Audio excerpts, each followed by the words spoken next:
Hello everyone, welcome to another episode of Word Documentary Divine. I'm the point in question, and today we will discuss the horrible issues that have sprung up for St. Catherine's Monastery on Mount Sinai.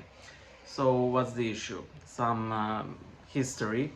The monastery was founded by Emperor Justinian in 6th century, and I believe it is probably the oldest Christian monastery in existence that's at the very least fully operational.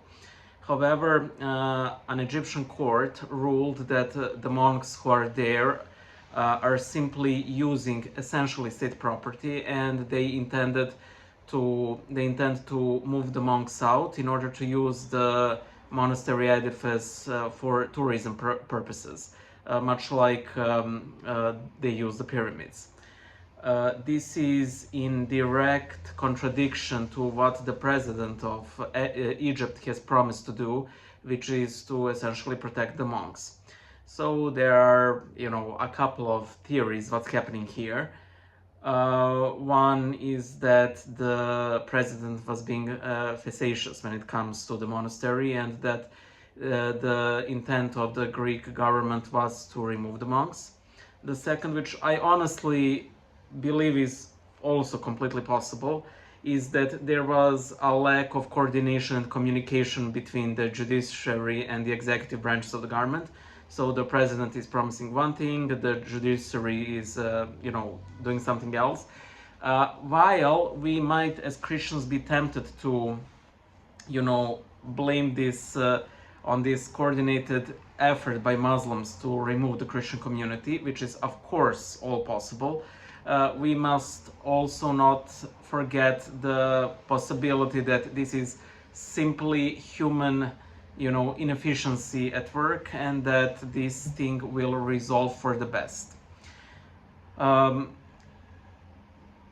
got a comment, and it's a right comment, that this is essentially Hagia Sophia all over again. This monastery is a treasure trove of Christianity. Some of our most, venerated relics are there, not the least of which is the icon of Christ Pantocrator, which is done in wax, and it shows you have definitely seen this icon if you follow Christian iconography whatsoever. It shows the face of Christ, but the face is relatively asymmetrical, to the point that one typical explanation for this, one interpretation, is that it depicts Christ at the Last Judgment with his left side of the face being very stern, looking at the sinners, and on the other hand, his right face being very gracious and mild, looking upon the righteous. Ironically, this monastery was under the direct protection of Muhammad himself.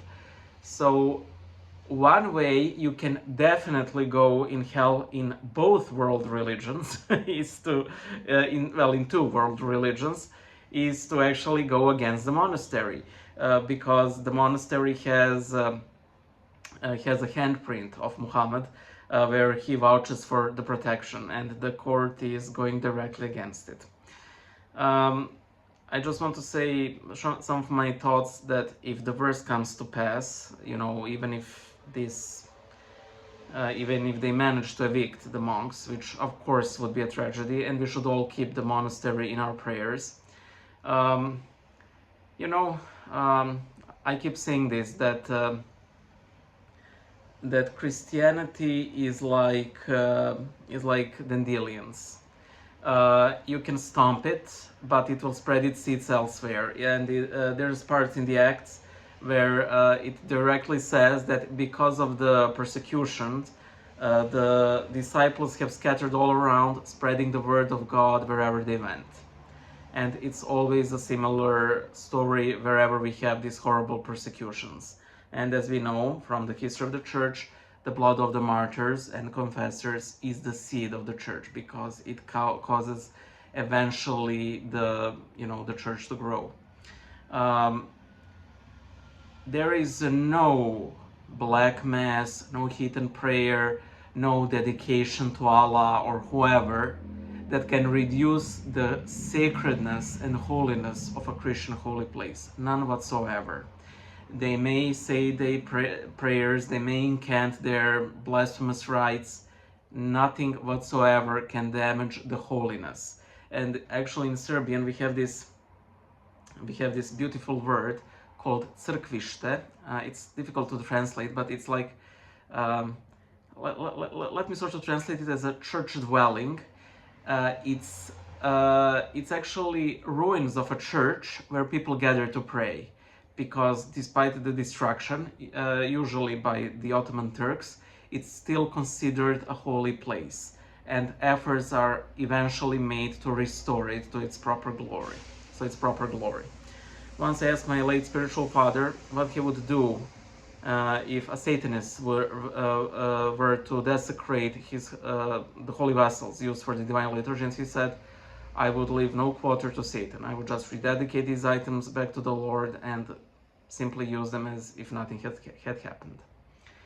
In the divine liturgy of Saint Basil the Great, the intercessions at the Saint Basil's liturgy are amazing. And if your priest does not read them out loud, I highly suggest you find the text of Saint Basil's liturgy and read the intercessions that follow the consecration of the gifts. And one of the many invocations that literally makes chills go down my spine is, and preserve this holy temple, O Lord, until the end of the age. It's such a powerful thing to say, especially when we know that we have no constant city here, that we seek the kingdom that is to come, and especially that we are constantly in this realm of the king of this world. That is why all of these things are happening. Those monks aren't bothering anybody, but they're clearly bothering something that's ancient, something that's evil, and something that is seeking to remove them from that place out of pure sheer malice. I would sort of understand, but not justify, if those monks had some amazing missionary activity that was out to convert local Muslim populace. But let this be a lesson to you that even when there's no proactive missionary activity, that these prayers of these monks are so powerful that they're literally a thorn in Satan's side. This is something that needs to be discussed more broadly, and please remember to pray for the monks of St. Catherine's Monastery, but also for protection of all the Christians in Gaza, of all the innocent everywhere, because we are really living in a really dark time, and we can only hope and pray that this darkness, if at least it does not subside, that it does not grow stronger.